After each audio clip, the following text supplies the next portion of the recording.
Good morning class seven. आज हम आपका सब्जेक्ट हिंदी पढ़ेंगे। हिंदी में हमारा पार्ट नंबर 7 है और पार्ट नंबर 9 है। पार्ट नंबर 9 की है हमारे वीडियो नंबर 3 है। फर्स्ट और सेकंड में हमने भोला राम के बारे में पढ़ा कि भोला राम गरीबी के कारण मर गया और उससे 5 साल रिटायर हो गए, लेकिन उसे पेंशन नहीं मिली और मरने के बाद उसका जीव अभी तक स्वर्ग या नरक में नहीं पहुंचा। तो क्या होता है, नारद उन्हें ढूंढने पृथ्वी पर आते हैं, उनके परिवार से बात करते हैं और आगे क्या होता है थर्ड वीडियो में हम पढ़ेंगे। नारद को दया आ गई थी। वह कहने लगा, साधु की बात कौन मानता है?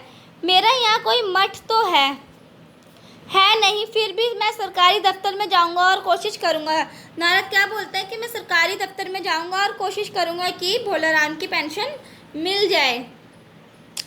वहाँ से चलकर नारद सरकारी दफ्तर में पहुंचे। क्या हुआ, जो नारद थे वो सरकारी दफ्तर में पहुंच गए थे। वहाँ पहले से ही कमरे में बैठे बाबू उन्होंने भोला राम के केस के बारे में बात की। उस बाबू ने ध्यान पूर्वक देखा और बोला, भोला राम के दस्तखत तो भेजी थी, दरख्वास्त तो भेजी थी, पर उनका पर कोई वजन नहीं था, इसलिए कहीं उड़ गई होगी। वो क्या बोल रहे हैं कि जो उनके कागज थे उन पर वजन नहीं था, तो वो कहीं उड़ गए होंगे।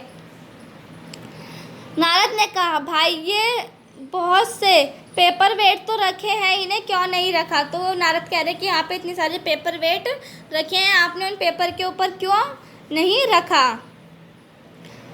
बाबू हंसा, आप साधु हो, आपको दुनियादारी समझ में नहीं आती।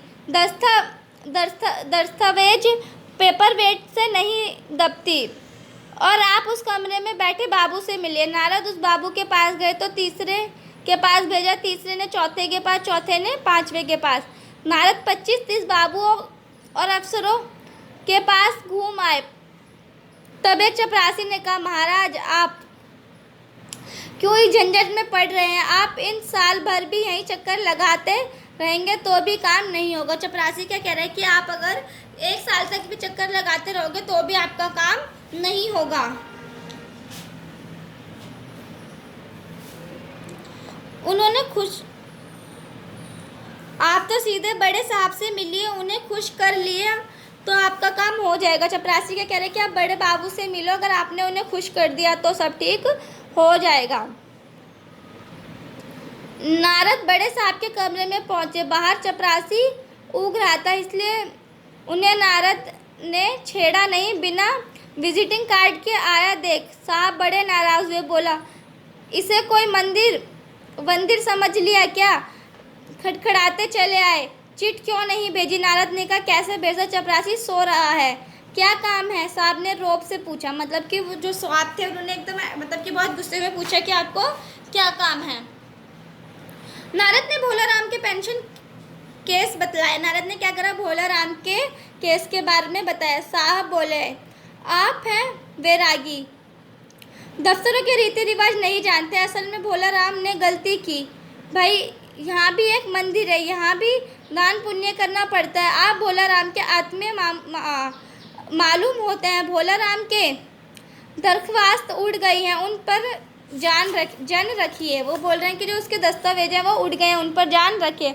नारद ने सोचा कि यह वजन की समस्या खड़ी हो गई। साहब बोलो, भाई सरकारी पैसों का मामला है, पेंशन का काम केस 20 दफ्तरों में जाता है, देर लग जाती है। 20 बार एक ही बात को 20 जगह लिखना पड़ता है। बात पक्की होती है, जितनी पेंशन मिलती है उतने की स्टेशनरी लग जाती है। हाँ, जल्दी भी हो सकता है, मगर साहब रुको। नारद ने कहा, मगर क्या?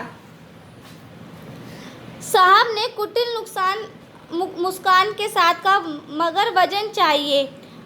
आप समझे नहीं, जैसे आपकी यह सुंदर वीणा है, इसे भी वजन भोला राम के दस्तावेज पर रखा जाता है।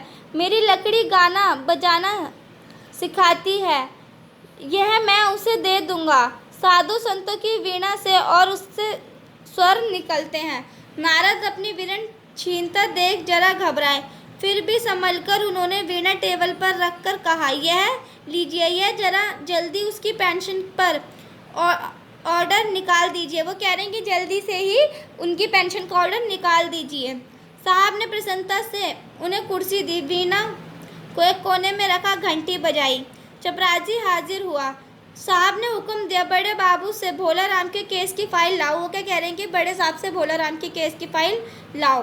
थोड़ी देर बाद चपरासी भोला राम के से 150 दस्तावेज से भरी फाइल लेकर आया। चपरासी ने क्या करा, बहुत मोटी फाइल लेकर आया। उसने पेंशन के कागजात भी थे। साहब ने फाइल पर भोला राम का नाम देखा और निश्चित करने के लिए पूछा, क्या नाम बताया साधु जी आपने? उस पर भोला राम का नाम लिखा हुआ था, लेकिन उसे फिर भी कंफर्म करने के लिए क्या करा, भोला राम का नाम पूछा। ठीक है। नारद समझे कि साहब कुछ ऊंचा सुनते, इसलिए जोर से बोला, भोला राम। क्या हुआ? वो बहुत तेज चिल्लाया और क्या नाम बताया, भोला राम। सहसा फाइल से आवाज आई, कौन पुकारा है मुझे? पोस्टमैन है क्या? पेंशन का ऑर्डर आ गया? तभी उस कागजों में से आवाज आती है कि मुझे कौन पुकार रहा है, क्या मेरी ऑर्डर पेंशन का ऑर्डर आ गया है? नारद चौंका। वह दूसरे ही क्षण बात समझ गए, बोला, भोला राम तुम क्या भोला राम के जीव हो? आवाज आई वहां से। हाँ, मतलब कि भोला राम का जीव कहाँ छुपा हुआ था? अपने पेंशन के दस्तावेज में। नारद ने कहा, मैं नारद हूँ, मैं तुम्हें लेने आया हूँ, चलो स्वर्ग में तुम्हारा इंतजार हो रहा है। नारद ने क्या कहा कि चलो तुम्हारा स्वर्ग में इंतजार हो रहा है। आवाज आई, मुझे नहीं जाना, मैं तो पेंशन के दस्तावेज में अटका हूँ, यही मेरा मन लगा है, मैं अपने दस्तावेज छोड़कर नहीं जा सकता। वो क्या कह रहे हैं कि मैं अपना दस्तावेज छोड़कर यहाँ से नहीं जा सकता जब तक मेरी पेंशन क्लियर नहीं होगी। तो स्टूडेंट, ये था आपका चैप्टर, आपकी वीडियो यहीं पर फिनिश होती है या आपका चैप्टर यहीं पर ख़त्म होता है।